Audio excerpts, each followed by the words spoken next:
मैं general secretary all India loco running staff association south eastern railway SP Singh. आज मैं labour union Chittaranjan labour union जो है इसके संदर्भ में बस यहाँ के जो भी वोटर हैं उनको इतना ही कहना चाह रहा हूँ कि चित्रंजन लोकोमोटिव का लेबर यूनियन को हम वोट क्यों करें। इसलिए ज़रूरी है कि हम थोड़ा सा आपको पीछे ले जाते हैं कि हमारे संगठन की स्थापना 1970 में हुई all India loco running staff association की। वह लेबर यूनियन के संघर्ष को देख करके हुई और हमारा संगठन का जो पहला कॉन्फ्रेंस, जो पहला जिसको एजीएम बोलते हैं, एनुअल जनरल मीटिंग हमारी वर्धमान में हुई थी।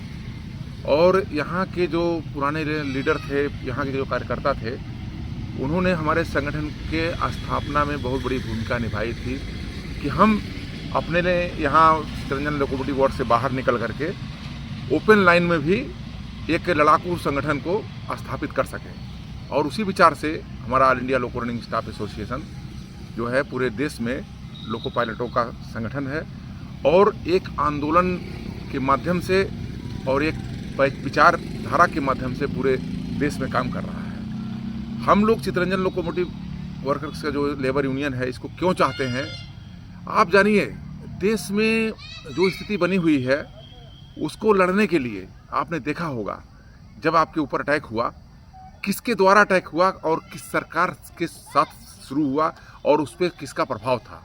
आपने देखा होगा जब मनमोहन सिंह गवर्नमेंट थी उसी समय से आपके ऊपर में अटैक आना शुरू हुआ, जितने भी केंद्रीय कर्मचारी थे।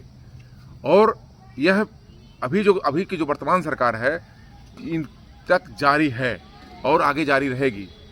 इसको रोकने के लिए या आपके ऊपर हमला करने के लिए जेसीएम में कौन कौन लोग बैठे, ये जानिए। जेसीएम में जो लोग बैठे वही यूपीएस के साथ में हैं, वही एनपीएस के साथ में हैं। और सीधे उन्होंने कहा कि नहीं, हमको प्रोडक्शन यूनिट की भी ज़रूरत नहीं है।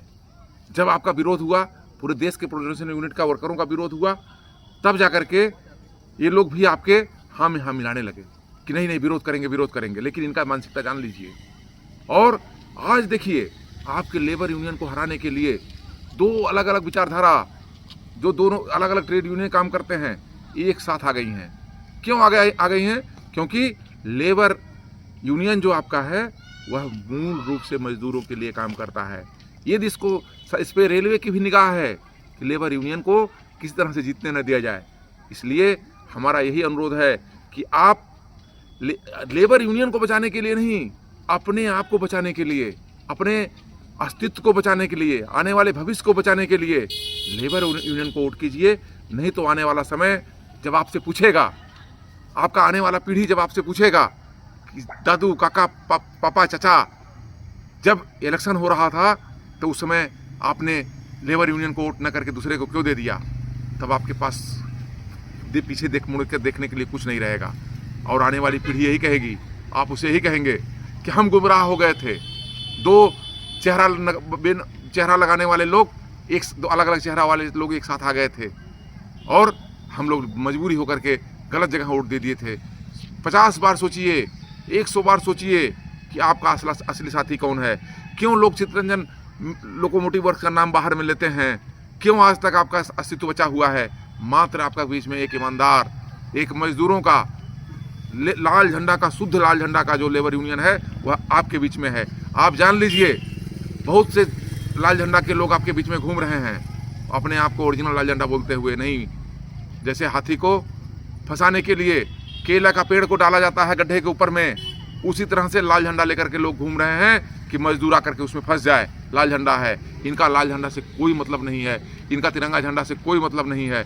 ये केवल और केवल आपके वोट को लेकर के सरकार के साथ बैठ करके पीएनएम जेसीएम की ख्वाब है, जहां से वर्कर को डुबा सकें, समझौता करके कमीशन ले सकें। इसलिए हमारा आप बहुत अनुरोध है, हम लोग रेलवे में भी वहाँ परिवर्तन करने जा रहे हैं। इसी तरह से आप लोग भी यहाँ, आप एनपीएस, यूपीएस और अपने प्रोडक्शन यूनिट को बचाने के लिए आप लेबर यूनियन को वोट करें। धन्यवाद। इनकलाब जिंदाबाद, लेबर यूनियन जिंदाबाद, एलआरसी जिंदाबाद।